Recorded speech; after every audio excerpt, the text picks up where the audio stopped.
বিশ্ব নেতা নরেন্দ্র মোদী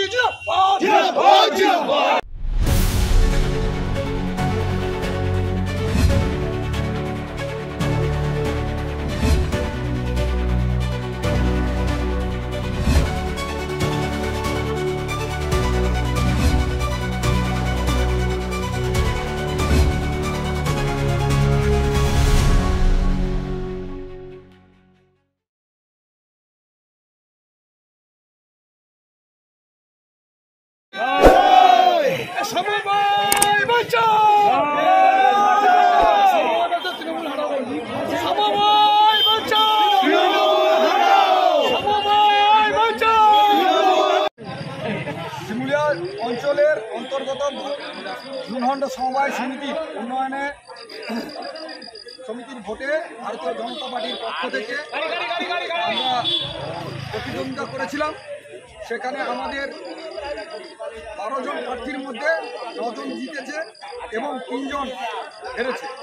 তার ফলে আমরা এই সমবায় সমিতি ভোট গঠনের অধিকারী হলাম এবং এখানকার সমস্ত জনগণকে আমরা সাধুবাদ জানাই বা ধন্যবাদ জানাই যারা তৃণমূলের দুর্নীতির বিরুদ্ধে ভারতীয় জনতা পার্টির প্রার্থীদের জয়লাভ করেছে। এর জন্য সমস্ত ঝুনহন্ডের অধিবাসীগণের কাছে আমরা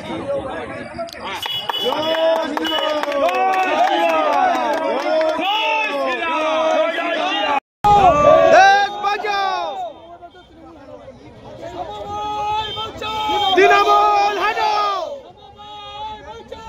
তৃণমূল হাটাও, জিরাবাদ জিরাবাদ জিরাবাদ জিরাবাদ জিরাবাদ জিরাবাদ জিরাবাদ জিরাবাদ। भारत माता के भारत माता के ঝুনহন্ড সমবায় সমিতি জিতলো কে?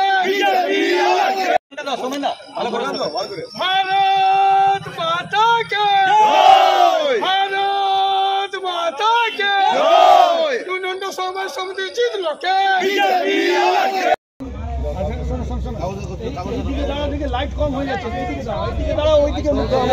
আমার মোবাইলের ক্যামেরা চলছে চকচকে লাইট, তোমার ওদিকে লাইট কম হয়েছে।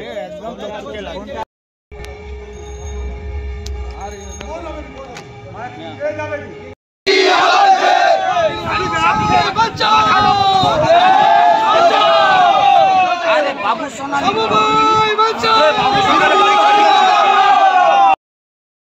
সবাই লোক লাইন দিয়া এদিকে ঘুরো, সবাই লোক এটা ধরো, এদিকে ঘুরবো, ওই দেখো কাটটা, সবাই লোক দেখো কাটটা, এই সবাই লোক কাটটা ধরো, সবাই লোক আগে দিকে আর মিষ্টি করে লে ধরে লে, আরে কাটটা কাটলে এই তোমরা রাখো, এই কাট দিও,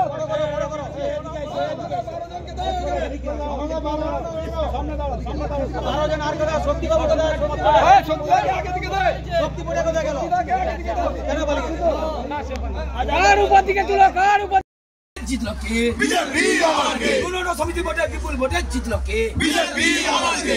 বন্দে মাতরম, বন্দে মাতরম, বন্দে মাতরম, বন্দে মাতরম। ভারত মাতা কি জয়, ভারত মাতা কি জয়, জয় জয়। আজকে উদয়ন গুহ আপনার মন্ত্রী যে উক্তি করেছে, সেনাবাহিনীকে অসম্মান করা হয়েছে, গরম সিঁদুর বিক্রি করতে আসছে, আপনি কি বলতে চাইছেন? এই ধরনের উক্তির জন্য মমতা ব্যানার্জি, আপনার যদি সামান্যতম দেশভক্তি থাকে আপনি ক্ষমা চান। দুটো জিনিস একসাথে চলতে পারে না। একদিকে অভিষেক ব্যানার্জি দেশের ডেলিগেশনে যাবে, সর্বদলীয় বৈঠকে বলবে আমরা দেশের সঙ্গে আছি, আর প্রশংসা করবে আমাদের আর্মড ফোর্সেসের, আর অন্যদিকে আপনার মন্ত্রী উদয়ন গুহ আজকে এই ধরনের উক্তি করে সেনাবাহিনীকে অসম্মান করবে। এই দুটো একসাথে যেতে পারে না। সুতরাং মুখ্যমন্ত্রী মমতা বন্দ্যোপাধ্যায় বাংলার মানুষের কাছে, ভারতবর্ষের মানুষের কাছে ক্ষমা চান। রানীমা এইরকম একজন অ্যাডমিনিস্ট্রেটর ছিল যে উনি কিন্তু লোক পাঠিয়ে, উনি সেজন্যই বলেছিলেন মহেশ্বরে থাকুক কিছুদিন, উনি লোক পাঠিয়ে দেখেছিলেন যে সত্যি কি বাড়িটা জ্বলেছে। এইরকম ধরনের অ্যাডমিনিস্ট্রেটর ছিলেন। যে যা বলতো সেই কথাই উনি বিশ্বাস করতেন না। সে কতটা অথেন্টিক সেটা কিন্তু উনি সবসময় যাচাই করে নিতেন।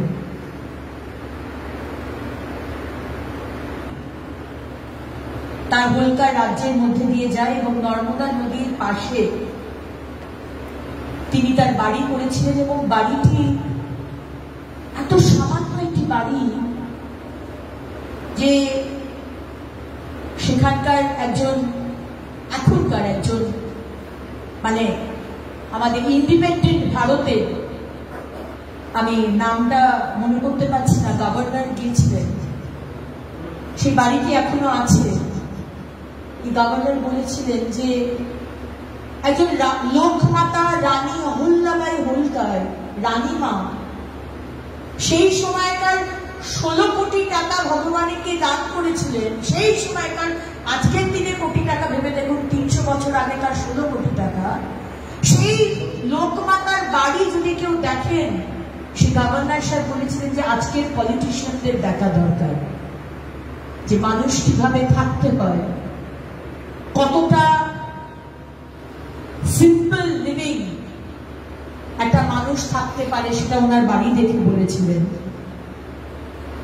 মা অহল্যাবাই হোলকার মহেশ্বরী শাড়ি, এই যে উইমেন এম্পাওয়ারমেন্টের কথা আমরা বলি, 300 বছর আগে রানীমা মহিলাদের সশক্তিকরণের কথা ভেবেছিলেন। যে সমাজ ছেলে না হলে রাজা হওয়া যায় না, সেই সমাজে একজন বিধবা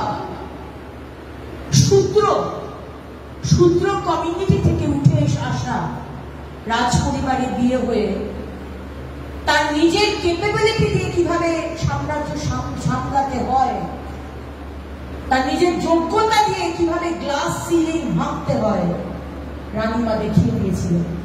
এবং এটা আমাদের মাতৃশক্তি যারা রয়েছেন এই ঘরের বাইরে, পশ্চিমবঙ্গের বাইরে, সবার এইরকম মহিলার কাছ থেকে অনুপ্রেরণা পাওয়া উচিত যে নাথিং ইজ ইম্পসিবল। নিজের যদি ইচ্ছে থাকে, নিজের যদি ডিটারমিনেশন থাকে, নিজের যদি গ্রিড থাকে, আর লক্ষ্য যদি স্থির থাকে, তাহলে আমিও কিন্তু রানীমায়ের মতো বলতে পারি। মহিলাদের সশক্তিকরণ করার জন্য আজকে মহেশ্বরী শাড়ি, আপনারা জানেন ইন্দোরের আজ অব্দি চলছে মহেশ্বরী শাড়ি। বিভিন্ন জায়গা থেকে ভিউয়ার যারা নাতি, তাদেরকে নিয়ে এসে মহিলাদের সশক্তিকরণ করার জন্য এই মহেশ্বরী শাড়ি উনি চালু করেছিলেন।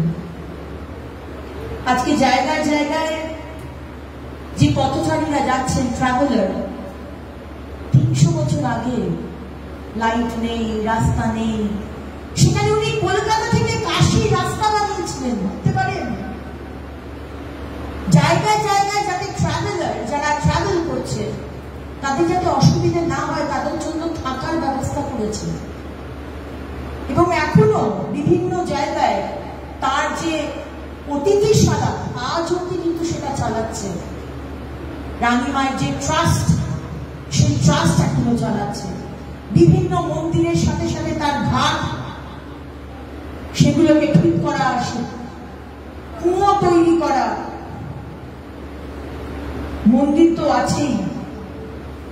তিনি বলেছিলেন যে দিস হোলকার চিজেল মানে যেটা দিয়ে কাঠের যে কাজটা হয়, যে হোলকার সম্প্রদায় যে chisel must work continuously, construction work must never be stopped. Continuously আমার সাম্রাজ্যের যে কাজ, সেটা যেন চলতে থাকে।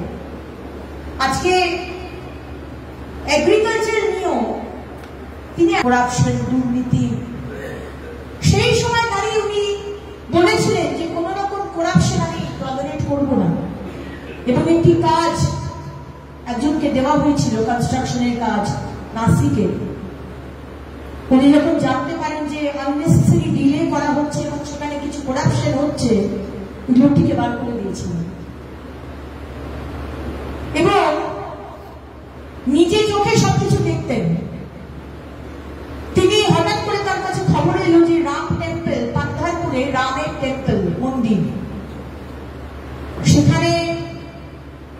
গিয়ে দেখতে হবে যে সত্যি কাজটা ঠিক মতো হয়েছে কিনা এই মন্দিরে, ভেঙে পড়বে না তো।